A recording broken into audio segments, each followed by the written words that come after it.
Hello, sawadika. So, good day everyone. We are down to our 7th problem on lateral earth pressure, Rankin's theory. So here is the problem. A frictionless vertical retaining wall has a height of 6 meters. The backfill is sloping at an angle of 10 degrees from the horizontal. The unit weight of soil is 16 kilonewton per cubic meter with an angle of friction of 20 degrees.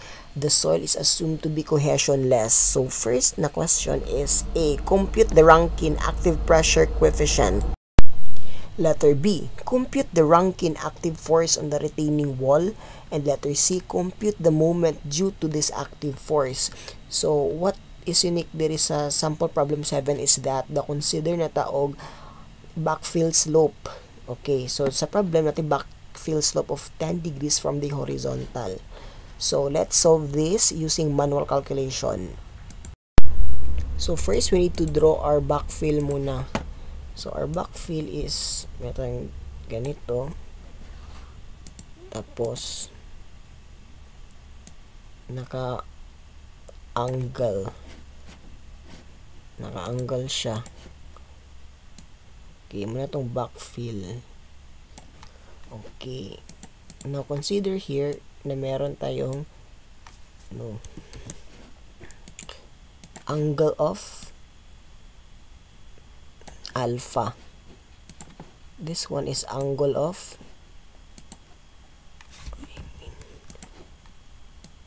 backfill or denoted as alpha.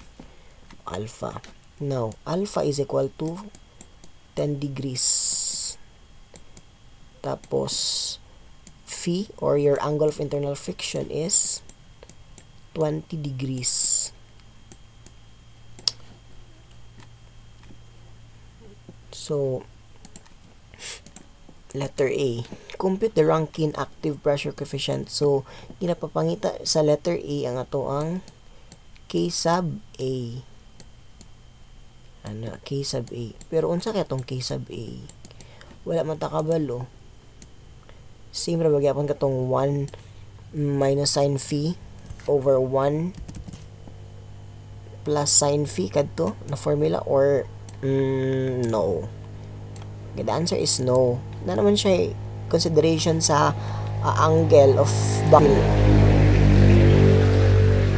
Okay na siya consideration sa angle of backfill. So therefore katong formula nga cosine alpha times overall na times cosine alpha minus square root of cosine squared alpha minus cosine squared phi. Tas copy lang din nato ning numerator. This one copy. Okay na tayo diri sa denominator which is same lang. Magbutang ta og line. Butang ang tag line diri. Na closing close. Naman siya nga formula 4. I know this is positive. Positive din sa denominator. Now, this is the formula dayon natong gamiton. Okay?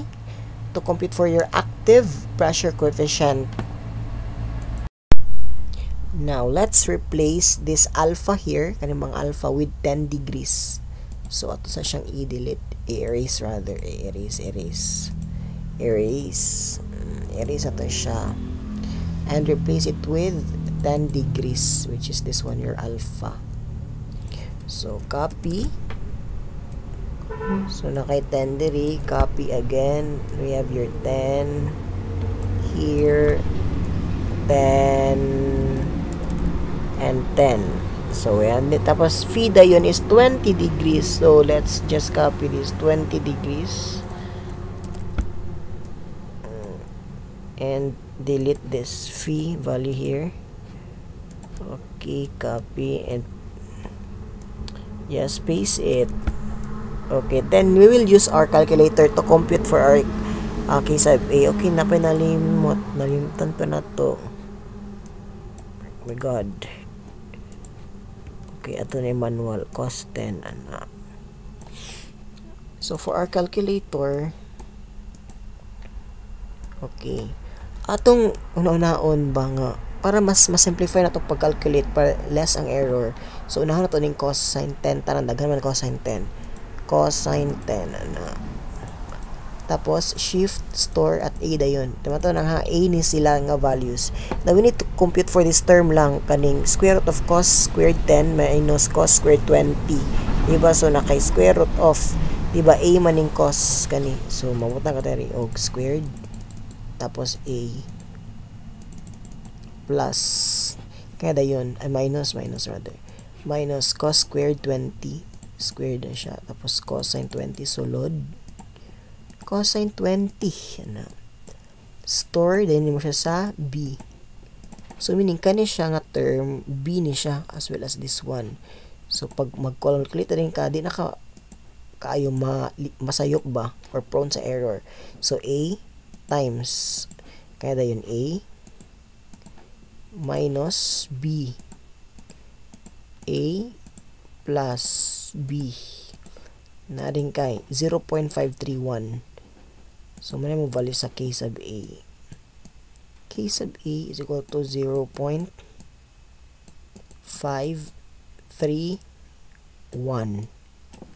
So, may mong answer sa letter A. Isn't it? Okay, sakto. 0.531. Set aside sa nato ni nga value because this will be useful. Ato siyang i-move here. And ato ni siyang i-delete. Tanan. Now, unsay ang diagram ani kaning ato ang backfill diri. So ang diagram ni ani is just ani ra siya, triangular siya. Soil laman no, soil wala may lain ko, wala cohesion, wala surcharge, soil la jud siya. So meaning paana pud siya, paana ana. So imong force P dayon malocate dayon dire, di ba 1/3 yapon. So paana siya mo ni mo ang F, denote as F. Tapos kani diri sigma ana. So atong pangitaon sa letter B naman ta is to compute for the Rankine active force. So this is just your F. Kani siyang naka-incline kani, which is naka-incline gyapon siya at an angle of alpha kani. Alpha. Now let's proceed. So ato sang calculate una si gamma. I mean sigma. It's just unit weight HK. Diba? Unit weight na to is pila? Given that is 16 times H dayon, this is 6 meters, 6m times 6 times K din na to. K is 0.531. So pila man be using our calculator, we get, so we have 16 times 6 times 0.531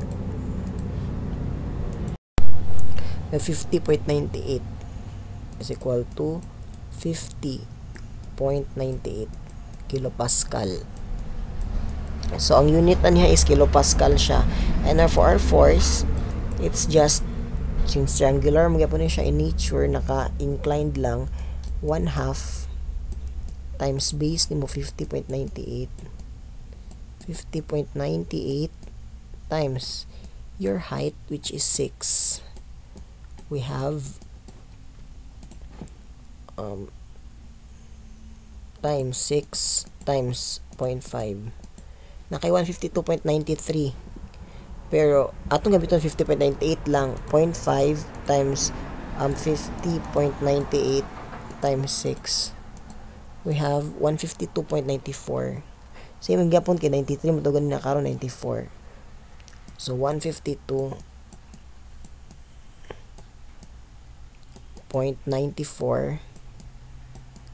kilonewton per meter. So muna tong answer diri. Okay, muna tong 152.94 onara per m. Now, nganong wala na to gikuha yung vertical o horizontal component diri? Nganong wala na to siya gikuha? Wala na to siya gikuha because of the fact na F ra matong ginapangita ang resultant. Di ba mo naman ning resultant ning F? May kag Rankine active force equal na siya sa magnitude or resultant. Unless kung gipapangita for example ang moment kani sa letter C, so dapat kuhaon na to ang horizontal component ano niya. Pero atong i-neglect ang vertical component. Okay, atong tan-aw na ha. Letter C, compute the moment due to this active force. So, moment to this active force. So, mag-moment ta at the bottom of the wall. Diri ta mag-moment. Matong reference line kani. Okay. Diba, atong moment equals sa letter C na niya. Letter C, M is equal to, diba, M is equal to F times Y bar. Now, unsa atong Y bar ani? Wala man ta kabalo unsa atong Y bar. Okay, atong i-resolve, okay, into components. So, at kaning F, atong Fx, it's just, unsa man, is equal to F cosine alpha. Ana. Tapos i-assume dito ni siya nga triangular na din ni. Ana. Kay at nag-assume nung ta og fx nga ani. Ano itong fx. So therefore kanya itong gamiton sa pag-analyze. So natay m equals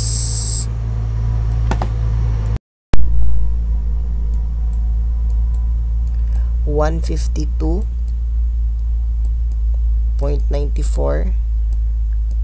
cosine of 10 cosine 10 times yung distance kani siya, it's just 1/3 of 6 times 1/3 of 6. So pila tong moment. Okay, using our calculator na kay 152.94 cosine 10 times 6 divide 3 na kay 301.23. 301.23. Bati kayo eh. 23 kN meter. kN per meter. So muna tong answer diri sa letter C, 301.23. Let's check. Okay, 301.23 sakto atong letter C. Now, nganong wala na to nagigamit ang vertical diri? Like ato ra gigamit is kani because of the fact na ka line of action niya. Diba? Line of action, what do you mean? Paana diri? Kung diri ta mag-moment sa bottom of the wall, kani siya matik na siya nga zero kay ka line of action mani niya kaning horizontal kaning vertical nga component sa tuang resultant, di ba? Whereas kani, di ba dili man. So pag rotate niya diri, o dili ra. Like na siya distance, this distance. Or ang imong ginatawag na moment arm. So yes, that's it, no?